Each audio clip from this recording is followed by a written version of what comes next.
Saudi அரசாங்கமே ஒரு ஃபத்வா கொடுத்துருக்குறாங்க, எங்கே நின்று நீங்கள் தொழுதாலும் அந்த வாஜிபான தொழுகை கபூல் ஆகும் அப்படின்னு அறிக்கை கொடுத்ததுனால நமக்கு இன்னமும் என்ன ஆச்சுங்க, நமக்கு சந்தோஷம், எங்கே வேணாலும் நின்று தொழுதுக்கலாம். தவாஃப் முடிச்ச கையோட 2 ரக்காத் வாஜிபான தொழுகை தொழுதுக்கும். தொழுது முடிச்ச கையோட உம்ராவினுடைய 3வது அமல் சஃபா மருவாவுக்கு இடையில் ஓடக்கூடிய அந்த சஇ, அந்த அமலை மேற்கொள்வதற்காக நாம் போவோம். எல்லாம் பக்கத்தில் தான், தவாஃபு சஇலாம் ஒரே இடத்துல தான், பக்கத்தில். சஇயை மேற்கொள்வதற்கு முன்னால் கொஞ்சம் ஜம்சம் தண்ணி குடிச்சுக்கிறது சுன்னத். ஸல்லல்லாஹு அலைஹி வஸல்லம் சொல்லுவாங்க, ஜம்சம் தண்ணி எப்போவுமே வயிறு முட்டை குடிக்கணுமா. பெருமானா ஸல்லல்லாஹு சொல்லுவாங்க, ஜம்சம் தண்ணி நீங்கள் குடிச்சிங்கன்னா வயிறு முட்டை குடிங்க. முனாஃபிக்குகள்னால தான் ஜம்சம் தண்ணியை குடிக்கவே முடியாது. முனாஃபிக்குகளுடைய அடையாளம் என்னங்க, இதா ஹத்தஸ கதிப, பேசினால் பொய்யையே பேசுவான், வாக்குறுதி கொடுத்தால் மாற்றம் செய்வான், நம்பிக்கை மோசடி செய்வான். இந்த 3 அடையாளம் யாருக்கு இருக்கிறதோ, இந்த 3 செயல்பாடுகள் யாருக்கு இருக்கிறதோ அவனை ரசூலுல்லாஹ் முனாஃபிக்குன்னாங்க. அந்த செயல்பாடுகள் உள்ளவனுக்கு மட்டும்தான் ஜம்சம் தண்ணியை குடிக்கவே முடியாதான். அதனால பெரியார்கள் சொல்றாங்க, ஜம்சம் தண்ணியை குடிக்கும் பொழுது நான் முனாஃபிக் இல்லைன்னு நமக்குள்ள சொல்லிக்கிட்டே குடிக்கணுமா. ஸல்லல்லாஹு அலைஹி வஸல்லம் துஆ சொல்லி இருக்கிறாங்க. ஜம்சம் தண்ணி குடிக்கும் போதெல்லாம் ஒரு துஆ இருக்கு, அல்லாஹும்ம இன்னா நஸ்அலுக இல்மன் நாஃபிஆ வ அமலன் சாலிஹா வ ரிஸ்கன் வாசிஆ வ ஹலாலன் தய்யிபா வ ஷிஃபாஅம் மின் குல்லி தா. பயனுள்ள கல்வியை கொடு, விசாலமான ரிஸ்கை கொடு, நோயற்ற வாழ்வை கொடு. இன்ஷா அல்லாஹ் இது சம்பந்தமாக விரிவாக நம்ம அங்கே பேசுவோம். ஜம்சம் தண்ணி சம்பந்தமாகவே ஒரு நாளைக்கு நம்ம இன்ஷா அல்லாஹ் பயான் நிகழ்த்துவோம். நீங்கள் விரும்பினால் தினமும் கூட பயான் செய்வதற்கு நான் ரெடி இன்ஷா அல்லாஹ். உங்களுடைய விருப்பத்திற்கு தகுந்தாப்புல தான் நான் அங்கே என்ன நான் அமைச்சுக்குவேன், புரியுதுங்களா. அதனால் எல்லா நேரத்திலையும் வயிறு முட்டை குடிக்கணும். ஆனால் தவாஃபுக்கும் சஈக்கும் இடையில இப்போ நம்ம இருக்கிறோம், இந்த நேரத்தில் கொஞ்சம் குடிச்சுக்கிட்டா போதும்.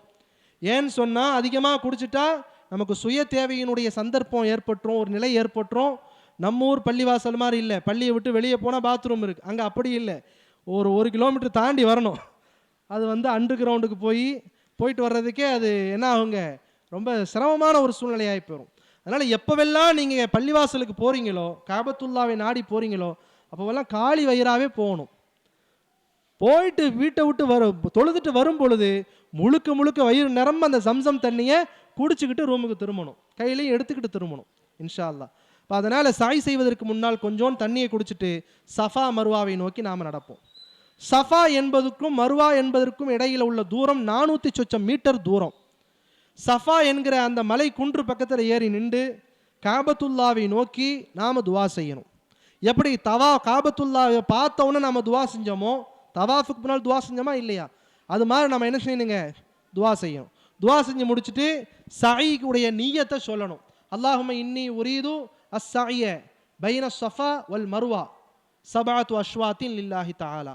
யா அல்லாஹ், சஃபா மர்வா இந்த 2 இடங்களுக்கு மத்தியில் 7 தடவை வலம் வர நாடிவிட்டேன், என்னுடைய சஈயை ஏற்றுக்கொண்டு எனக்கு லேசாக்கி தருவாயாக அப்படின்னு துவா செஞ்சுட்டு, இன்ன ஸஃபா வல் மருவத மின் ஷஆஇரில்லான்னு ஒரு குர்ஆனுடைய ஆயத்திற்கு இன்ஷா நாம் சொல்லி தருவோம். அந்த ஆயத்தை ஓதியவர்களாக பிஸ்மில்லாஹி அல்லாஹு அக்பர்னு சொல்லிட்டு, எப்படி தவாஃபுக்கு பிஸ்மில்லா அல்லாஹ் அக்பர் சொல்லிட்டு ஆரம்பிக்கிறோமோ அதுபோன்று சாயிக்கு பிஸ்மில்லாஹி அல்லாஹ் அக்பர்னு சொல்லி சஃபாவிலிருந்து மருவாவை நோக்கி நாம நடக்கணும். சஃபாவிலிருந்து மருவாவை நோக்கி நடந்தால் ஒரு சுத்து, பிறகு மருவாவை அடைஞ்சிட்டோம்னு சொன்னா காபத்துல்லாவை நோக்கி பிஸ்மில்லாஹி அல்லாஹ் அக்பர்னு சொல்லி மறுபடியும் மருவாவிலிருந்து சஃபாவுக்கு வந்தால் 2வது சுத்து, பிறகு சஃபாவிலிருந்து மருவாவுக்கு போனால் 3வது சுத்து. இதே மாதிரி சஃபாவிலே ஆரம்பித்த அந்த சஇ என்கிற அமல் எங்க முடியுங்க, 7வது சுத்து மருவால போய் முடியும். இந்த நடக்கக்கூடிய நேரத்தில் 2 மலை குன்றுக்கடையில் நாம் நடக்கிறோம். மலை குன்றுன்னா யாரும் பயந்துட வேணாம், பாலைவனமாக இருக்குமோ அப்படின்னு நினச்சிட வேணாம். சஃபா மருவாங்கிறது ஒரு ஏர் கண்டிஷன் ரூம், ஒரு ஏசி ரூமில் தான், எல்லா இடத்துலையும் ஏசி ஆக்கிட்டான், புரியுதுங்களா. நம்முடைய காலம் இது பரக்கத்திற்குரிய காலம். அந்த காலத்தில் ஹஜ் உம்ரா செஞ்சாங்கல்ல, ரொம்ப கஷ்டப்பட்டு செஞ்சுருப்பாங்க. இப்போ வேக்கிறதுக்கு வேலை இல்லை, அல்லாஹ்வுடைய கிருபையினால ஃபுல்லாக ஏர் கண்டிஷனாக இருக்கும். சஃபாலேருந்து மருவா, மருவாலேருந்து சஃபா, இன்ஷா அல்லாஹ் ஈஸியாக நம்ம அந்த அமலை நிறைவேற்றிடலாம். இந்த சஃபாலேருந்து மருவா, மருவாவிலேருந்து சஃபா நடக்கிற நேரத்தில் இடையில 2 பச்சை விளக்குகள் குறிக்கிடும். இந்த மாதிரி டியூப் லைட் மாதிரி ஒரு இடத்துல ஒரு பச்சை லைட்டாக போட்டிருப்பாங்க, கொஞ்சம் தூரத்தில் இன்னும் பச்சை லைட் இருக்கும், இன்னொரு பச்சை லைட் இருக்கும். இந்த 2 பச்சை விளக்குகளுக்கு மத்தியில் மட்டும் ஆண்கள் கொஞ்சம் தங்களுடைய நடையை வேகமாக்கிக்கணும். ரப்பி குஃபிர் வரஹம் வதஜாவஸ் அம்மா தஅலம் அப்படிங்கிற ஒரு துஆ இருக்கு, ஸல்லல்லாஹு அலைஹி வஸல்லம் சொன்ன துஆ. அந்த துஆவை ஓதியவர்களாக ஆண்களுடைய நடை கொஞ்சம் வேகமாக இருக்கணும், ஓடக்கூடாது, கொஞ்சம் வேகமாக நடக்கணும். சாதாரணமாக நடந்துக்கிட்டு வந்துக்கிட்டு இருப்போம், அந்த பச்சை விளக்குகளுக்கு மத்தியில் மட்டும் கொஞ்சம் வேகமாக நடக்கணும். பெண்கள் உங்களுடைய நடை எப்போவுமே சாதாரணமாக தான் இருக்கணும், உங்களுடைய குரலும் உயர்த்தக்கூடாது. ஆண்கள் தான் தல்பியாவை சத்தமோடு சொல்லணும், பெண்கள் உங்களுடைய சப்தம் எப்போவுமே நிசப்தமாக தான் இருக்கணும், கொஞ்சம் சாதாரண சத்தமாக தான் இருக்கணும். ஆண்களுடைய நடை வேகமாக இருக்கும் அந்த இடத்துல, பெண்கள் உங்களுடைய நடை எப்போவுமே சாதாரணமான நடையாக தான் இருக்கணும். இப்போ இதே மாதிரி 7 தடவை போயிட்டு வந்துட்டோம்னா உம்ராவினுடைய 3வது அமலாகிய சாயி முடிஞ்சு போச்சு. சாயில என்ன ஓதுறது? 4ஆம் கலிமா ஓதுவது சுன்னத். லா இலாஹ இல்லல்லாஹ் வஹதஹு லா ஷரீக லஹு லஹுல் முல்கு வ லஹுல் ஹம்து யுஹ்யி வ யுமீது பியதிஹில் கைர் வ ஹுவ அலா குல்லி ஷைஇன் கதீர். அதுவும் ஓதலாம். இல்லை நமக்கு என்ன தெரியுதோ அதை ஓதிக்கலாம். அல்ஹம்து சூரா ஓதலாம், குல் ஹுவல்லாஹ் சூரா ஓதலாம். அங்கே பார்த்தீங்கன்னா நிறைய பேர் குரானை கையில் வச்சுட்டு குரான் ஓதிக்கிட்டே போவாங்க. ஏதாவது ஓதணுமே தவிர வீணான பேச்சுக்கள் என்ன செஞ்சிடக்கூடாதுங்க, வந்துடக்கூடாது. இப்போ இதே மாதிரி அல்லாஹ்வுடைய கிருபையினால சாயை நாம் நிறைவேற்றிட்டோம்னு சொன்னால் மீதம் ஒரே ஒரு அமல் இருக்குது. என்னங்க? முடி இறக்கிறது. இப்போ நேராக ரூமுக்கு வந்துடுறோம், ரூமுக்கு வந்த கையோட அந்த ரூமுக்கு கீழேயே நிறைய முடி வெட்டுற கடையெல்லாம் இருக்குது. ஆண்கள் என்ன செய்யணுங்க? கண்டிப்பாக முடியை முழுவதுமாக மலித்து மொட்டை அடித்து கொள்ள வேண்டும். அடிக்கடி ஒவ்வொரு ஜோர்லையும் நாம் சொல்லக்கூடிய ஒரு விஷயந்தான், ஸல்லல்லாஹு அலைஹி வஸல்லம் சொல்லுவாங்க, ரஹிமல்லாஹுல் முஹல்லிகீன, யார் மொட்டை அடிப்பாரோ அவருக்கு அவரின் மீது அல்லாஹ் கிருபை செய்வானாக. இந்த துவா செய்யும் பொழுது ஒரு சஹாபி எழுந்திருத்தார். பல தடவை சொல்லியிருக்கோம் ஜோடில், யார் ரசூலல்லாஹ் முடி வெட்டி கொள்ளலாமான்னு கேட்டார். அவர் என்ன கேட்டாருங்க? மொட்டை தான் அடிக்கணுமா? இன்றைக்கி நிறைய பேர் கேட்குறாங்களா இல்லையா? ஜெருத்து நான் கவர்மெண்ட் பொறுப்பில் இருக்கிறேன், மொட்டை அடிக்கணுமா ஜெருத்து அப்படின்லாம் யோசிக்கிறாங்க. அதே மாதிரி அந்த சஹாபி கேட்டார், யார் ரசூலல்லாஹ் முடி வெட்டிக்கலாமான்னு கேட்டார். ஸல்லல்லாஹு அலைஹி வஸல்லம் சொன்னாங்க, ரஹிமல்லாஹுல் முஹல்லிகீன. மறுபடியும் அதே வார்த்தை தான் ரசூலுல்லாஹ்வுடைய வாயிலிருந்து வருது, அவருக்கு பதில் சொல்லலை. ரெண்டாவது அதே வார்த்தை வருது, ரஹிமல்லாஹுல் முஹல்லிகீன, முழுவதுமாக முடியை மழிப்பவர்களுக்கு அல்லாஹ் கிருபை செய்வானாக. அவர் உட்கார்ந்தவர் மறுபடியும் எந்திரிச்சிட்டார். மீண்டும் கேட்டார், யார் ரசூலல்லாஹ் முடி வெட்டுறதுக்கு ஏதாவது அவகாசம் கிடைக்குமா? மீண்டும் சொன்னாங்க ஸல்லல்லாஹு அலைஹி வஸல்லம், ரஹிமல்லாஹுல் முஹல்லிகீன, முடியை முழுவதுமாக மழிப்பவர்களுக்கு அல்லாஹ் கிருபை செய்வானாக. அவர் கொஞ்ச நேரம் கழிச்சு எந்திரிச்சு, யார் ரசூலல்லாஹ் அதற்கு எனக்கு அனுமதி இருக்கா இல்லையாங்கிறத தெளிவாக சொல்லிடுங்கன்னு கேட்டார். கடைசியாகத்தான் ஸல்லல்லாஹு சொன்னாங்க, ரஹிமல்லாஹுல் முகஸ்ஸிரீன, முடியை குறைத்து கொள்பவர்கள் மீதும் அல்லாஹ் கிருபை செய்வானாக அப்படின்னு சொன்னாங்க. இந்த ஹதீஸிலிருந்து விளக்கு உரையாளர்கள் முஹத்திசீன்கள் அறிவிக்கிறாங்க, மொட்டை அடிப்பவர்களுக்கு பெருமானாருடைய 3 துஆக்கள் இருக்கிறது, முடிவெட்டுபவர்களுக்கு ரசூல் செய்த ஒரே ஒரு துஆ தான் கிடைக்கும் என்பதாக எழுதுறாங்க. அதனால ஆண்கள் கண்டிப்பாக முழுவதுமாக என்ன செஞ்சுக்கணுங்க? மொட்டை அடிச்சுக்கணும். பெண்கள் தங்களுடைய இருப்பிடத்துக்கு ரூமுக்கு வந்து உங்களுடைய முடியினுடைய நுனிப்பகுதி, அந்த சடையினுடைய நுனிப்பகுதி எடுத்து கடைசி விரல்ல ஒரே ஒரு சுற்றி கத்திரிச்சுக்கணும். கத்திரிச்சிட்டின்னு சொன்னால் நீங்கள் முடியை வெட்டினது மாதிரி. இதுதான் பெண்கள் உடைய செயல்முறை. இப்போ இது முடிஞ்சுன்னு சொன்னால் அல்லாஹ்வுடைய கிருபையினால் ஒரு உம்ராவுடைய அமலை நாம் பூர்த்தியாக செஞ்சிட்டோம் அப்படின்னு அர்த்தம். இப்போ இஹ்ராமுடன் கூடிய நியத், காபத்துல்லாவை 7 தடவை செய்யக்கூடிய தவாஃப், சஃபா மர்வா 2 இடங்களுக்கு மத்தியில் ஓடக்கூடிய சாயி, முடியை மலித்து கொள்ளக்கூடிய அந்த செயல்பாடு, இந்த 4 வகை தான், 4 அமல்கள் தான் உம்ராவுடைய அமல் அப்படிங்கிறத நாம் விளங்கிக்கணும். இப்போ அல்லாஹ்வுடைய கிருபையினால் இந்த 4 அமலையும் செஞ்ச பிறகு தான் இஹ்ராமுடைய ஆடையை கழட்டணும். சில பேர் மறந்துட்டு என்ன செஞ்சிருவாங்க, சாயெல்லாம் செஞ்சுட்டு ரூமுக்கு வந்த உடனே மொட்டை அடிக்கிறதுக்கு முன்னாலேயே மறந்துட்டு சில நேரங்களில் இஹ்ராமை கழட்டிட்டு கைலி பனியெல்லாம் ஆண்கள் உடுத்திக்கிறாங்க, மறந்துட்டு செய்கிற வேலை. அதனால் எக்காரணத்து கொண்டும் கவனமாக இருக்கணும். மொட்டையெல்லாம் அடித்த பிறகு, பெண்கள் முடியெல்லாம் வெட்டின பிறகு தான் இஹ்ராமை களையணும். பிறகு குளித்த பிறகு இயற்கையாக நம்முடைய ஆடைகளுக்கு நம்ம வந்துடுவோம். ஆண்கள் பேண்ட் ஷர்ட்டு உள்ளாடைகள் எல்லாம் போட்டுக்கலாம். அதே மாதிரி வாசனை திரவியங்கள் தாராளமாக பூசிக்கொள்ளலாம்.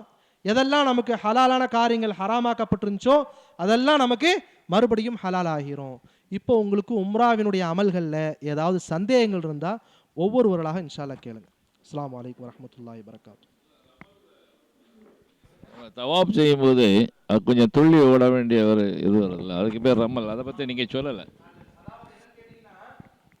தவாஃப்ல முதல் 3 சுத்துல ஆண்கள் தங்களுடைய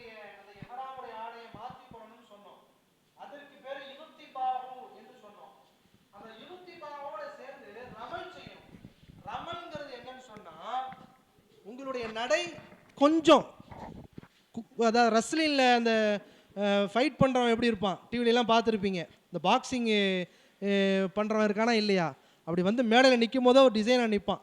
அந்த மாதிரி நீங்கள் என்ன செய்யணுங்க, அந்த இடத்துல கொஞ்சம் மல்யுத்த வீரர் மாதிரி உங்களுடைய நடை என்ன செய்ய, கொஞ்சம் குதிச்சு ஆண்கள் மட்டும்தான், பெண்களுக்கு இது இல்லை.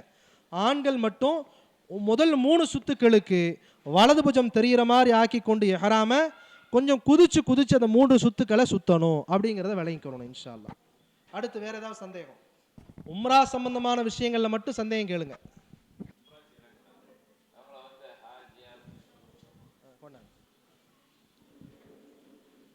அதாவது யாரெல்லாம் உம்ராவுக்குன்னு வர்றாங்களோ அவங்க எல்லாத்தையும் நான் மட்டும் இல்லை, நீங்க யாரெல்லாம் மக்கால சந்திக்கிறீங்களோ எல்லாமே உங்களை ஹாஜின்னு தான் சொல்லுவாங்க. அதற்குரிய காரணம் என்னன்னு சொன்னா, விரைவிலேயே அவர்களுக்கு ஹஜ்ஜுடைய பாக்கியம் கிடைக்கணுங்கிறதுக்காக வேண்டி. அப்படிலாம் ஒன்றும் இல்லை, ஹஜ்ஜு செய்தாதான் ஹாஜின்னு கூப்பிடணும்னு எங்கேயுமே இல்லையே. அப்படி பார்த்தா தொழுகிறவங்களுக்கு முசல்லின்னு சொல்லணும், யாரை பார்த்தாலும் முசல்லின்னா சொல்கிறோம் இல்லை, நம்மளா வைக்கக்கூடிய ஒரு அடைமொழி அது ஹாஜின்னு சொல்லி. ஒரு தடவை செஞ்சா ஹாஜின்னு சொல்லணும், 2 தடவை ஹஜ் செஞ்சா அல் ஹாஜின்னு சொல்லணும் அப்படின்னு எந்த சட்டமும் கிடையாது. அதனால உம்ராவுக்கு போயிட்டு வர்றவங்களே ஹாஜின்னு சொல்லலாம்.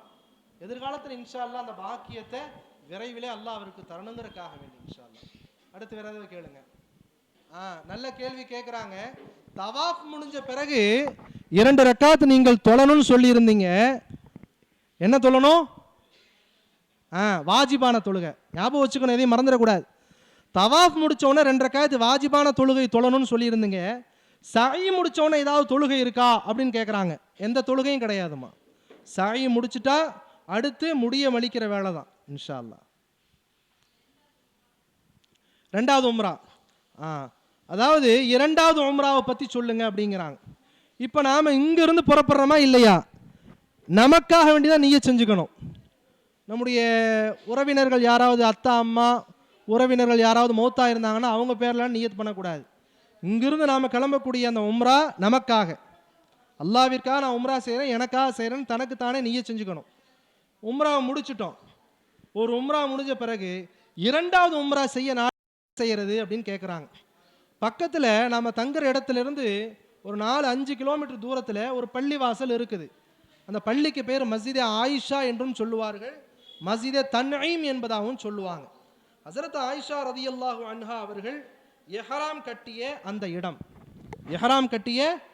இடம், அந்த இடத்துக்கு நாம் போய் அங்கே என்ன செய்யணுங்க, 2 ரக்காத் தொழுகணும். எப்படி வீட்டில் இருந்து எஹராமுக்காக 2 ரக்காத் தொழுகிறோமா இல்லையா, அதே மாதிரி எஹராமுடைய ஆடையெல்லாம் ரூம்லேயே உடுத்திட்டு அந்த பள்ளிக்கு, அதான் எல்கை, அந்த பள்ளிக்கு போய் 2 ரக்காத் எஹராமுடைய தொழுகை தொழுது விட்டு அங்கே நிய்யத் செஞ்சுட்டு அங்கிருந்து தல்பியா ஓதி நேராக காபத்துல்லாவை நோக்கி வந்து தவாஃப் செஞ்சுட்டு 2 ரக்காத் வாஜிபான தொழுகை தொழுதுட்டு சஃபா மருவாவுக்கு இடையில ஓடிட்டு முடியை குறைத்து கொண்டால் அது 2வது உம்ராவாக அர்த்தம். அது மாதிரி எத்தனை உம்ராவனாலும் செய்யலாம் தாராளமாக. உம்ராவை அதிகமாக செய்வதை விட தவாஃபுகளை அதிகமாக செய்யுங்க. இது என்னுடைய தனிப்பட்ட கருத்து. ஏன்னு சொன்னால் பெருமானா ஸல்லல்லாஹு அலைஹி வஸல்லம் தன்னுடைய வாழ்நாளில் 4 உம்ராக்கள் செய்திருக்கிறார்கள். வாழ்நாளில் 4 உம்ரா. ரசூலுல்லாஹ் மக்காவை விட்டு ரொம்ப தூரமாலாம் இல்லை, பக்கத்தில் தான் இருந்தாங்க, மக்காவுக்குள்ளே தான் இருந்தாங்க. ஆனால் 4 உம்ரா தான் செஞ்சாங்க. ஸல்லல்லாஹு அலைஹி வஸல்லம் கவனம் அதிகமாக எந்த அமலில் இருந்துச்சுன்னு சொன்னால் தவாஃபில் தான் இருந்துச்சு. உம்ராவினுடைய நன்மையை மதீனாவில் போய் பெற்றுக்கொள்ளலாம். ஒரு பள்ளிவாசல் இருக்குது மதீனாவில், இன்ஷா அல்லாஹ் அந்த பள்ளிக்கு கூட்டிகிட்டு போவோம்.